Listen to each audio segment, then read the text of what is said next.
Hey guys, if you guys didn't see the last video, you gotta check out that video first. Because this video is Charlotte's Web, Chapter 3. So, if you want to know what happened in Chapter 2, go see the last video. So, escape. The barn was very large. It was very old. It smelled of hay and it smelled of manure. It smelled of the perspiration of tired horses and wonderful sweet breath of patient cows. It often had a sort of peaceful smell, as though nothing bad could happen ever again in the world. It smelled of grain and harness dressing and of axle grease and rubber boots of a new rope. And whenever a cat was given a fresh head to eat, the barn would smell of fish. But mostly it smelled of hay, for there was always hay in the great loft up overhead, and there was always hay being pitched down to the cows and the horses and the sheep. The barn was pleasantly warm in the winter, when the animals spent most of their time indoors, and it was pleasantly cool in the summer when the big doors stood open to the breeze. The barn had stalls on the main floor for the work horses, tie-ups on the main floor for the cows, and a sheepfold down below for the sheep, a pig pen down below for Wilbur, and it was full of all sorts of things that you would find in barns: ladders, grindstones, pitchforks, monkey wrenches, scythes, lawnmowers, snow shovels, axe handles, milk pails, water buckets, empty grain sacks, and rusty rat traps. It is the kind of barn that swallows like to build their nest in. It was the kind of barn that children liked to play in. The whole thing was owned by Fern's uncle, Mr. Homer L. Zuckerman. Wilbur's new home was in the lower part of the barn, directly underneath the cows. Mr. Zuckerman knew that a manure pile is a good place to keep a young pig. Pigs need warmth, and it was warm and comfortable down there in the barn cellar on the south side. Fern came almost every day to visit him. She found old milking stool that had been discarded, and she placed the stool and the sheepfold next to Wilbur's pen. Here she sat quietly during the long afternoons, thinking and listening and watching Wilbur. The sheep soon got to know her and trust her. So did the geese, who lived with the sheep. All the animals trusted her. She was quiet and friendly. Mr. Zuckerman didn't allow her to take Wilbur out, and he did not allow her to get in the pig pen, but he told Fern that she could sit on the stool and watch Wilbur as long as she wanted to. It made her happy just to be near the pig, and it made Wilbur happy to know that she was sitting there, right outside his pen. But he never had any fun. No walks, no rides, no swims. One afternoon in June, when Wilbur was almost 2 months old, he wandered out into his small yard outside of the barn. Fern had not arrived for her usual visit. Wilbur stood in the sun, feeling lonely and bored. There's nothing to do around here, he thought. He walked slowly to his food through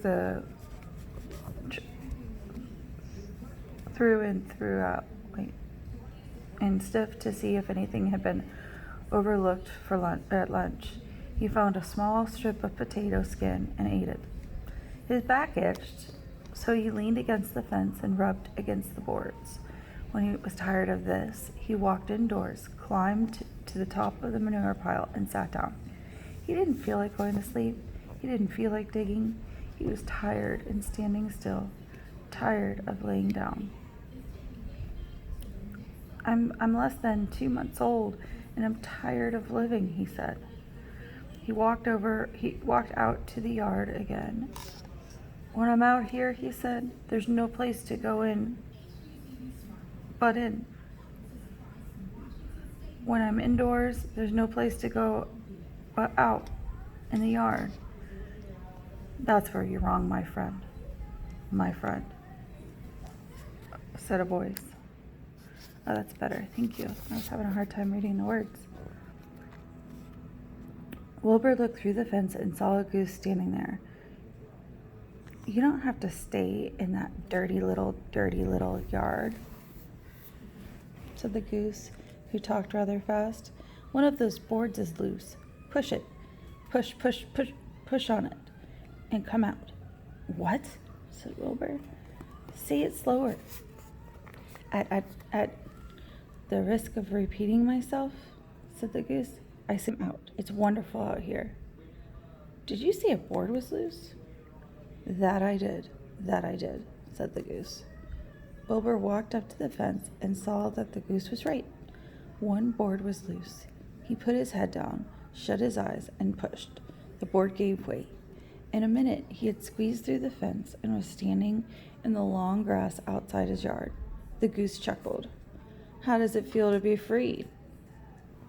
She asked. I like it, said Wilbur. That's it. I guess I like it.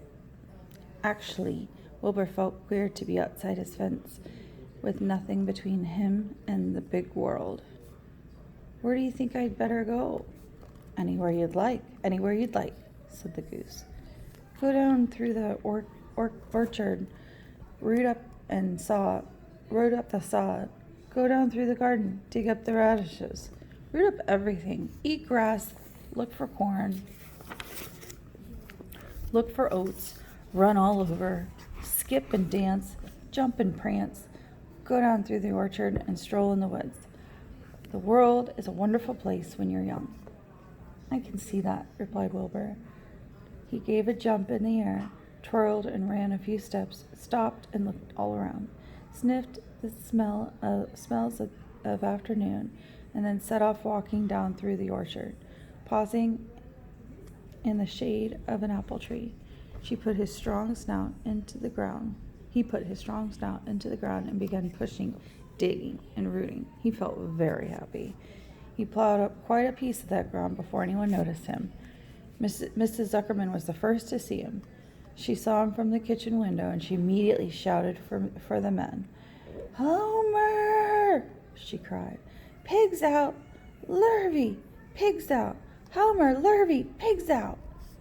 He went down there under that apple tree. Now the trouble starts, thought Wilbur. Now I'll catch it. The goose heard the racket, and she too started hollering, Run, run, run! Downhill! Make for the woods! For the woods! She shouted to Wilbur. They'll never, never, never catch you in the woods. The Cocker Spaniel heard the commotion, and he ran out from the barn to join the chase.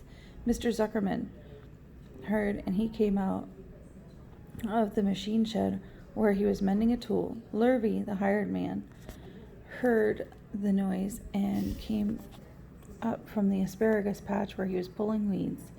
Everybody walked towards Wilbur, and Wilbur didn't know what to do. Oh no. The woods seemed a long way off, and anyway, he had never been down there to the woods and wasn't sure he would like it. Get around behind him, Lurvy, said Mr. Zuckerman, and drive him towards the barn. And take it easy. Don't rush him. I'll go get the bucket of slops. The news of Wilbur's escape spread rapidly among the animals on the place. Whenever a creature broke loose on Zuckerman's farm, the event was a great interest to others. The goose shouted to the nearest cow that Wilbur was free, and soon all the cows knew. Then one of the cows told one of the sheep, and soon all the sheep knew. The lambs learned about it from their mothers. The horses in their stalls in the barn pricked up their ears, and they heard the goose hollering. And soon the horses had caught on to what was happening. Wilbur's out, they said. Every animal stirred and lifted its head and became excited to know that one of his friends had gotten free and was no longer penned up or tied fast. Wilbur didn't know what to do or which way to run. It seemed as though everyone was after him. If this is what it's like to be free, he thought, I'd I believe I'd rather be penned up in my own yard. The Cocker Spaniel was sneaking up on him from one side. Lurvy, the hired man, was sneaking up on him from the other side. Mrs. Zuckerman stood ready ready to head him off if he started for the garden. And now Mr. Zuckerman was coming down towards him carrying a pail. This is really awful, thought Wilbur. Why doesn't Fern come? He began to cry. The goose took command and began to give orders. Don't just stand there, Wilbur. Dodge about, cried the goose. Skip around. Run towards me. Slip in and out, in and out, in and out. Make for the woods. Twist and run. The Cocker Spaniel. The Cocker Spaniel sprang for Wilbur's hind leg.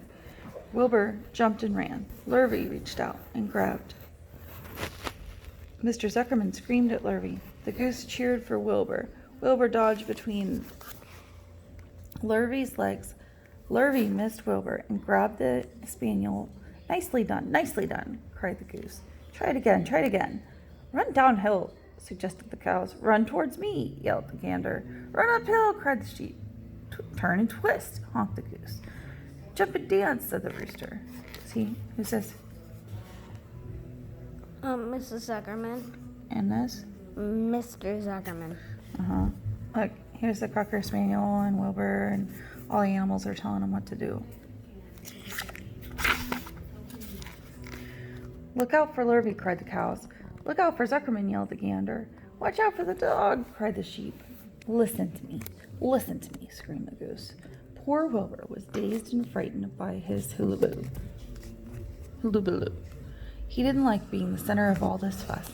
He tried to follow the instructions his friends were giving him, but he couldn't run downhill and uphill at the same time, and he couldn't turn and twist if he was jumping and dancing, and he was crying so hard he could barely see anything was happening. After all, Wilbur was a very young pig, not much more than a baby, really. He wished Fern were there to take him in her arms and comfort him.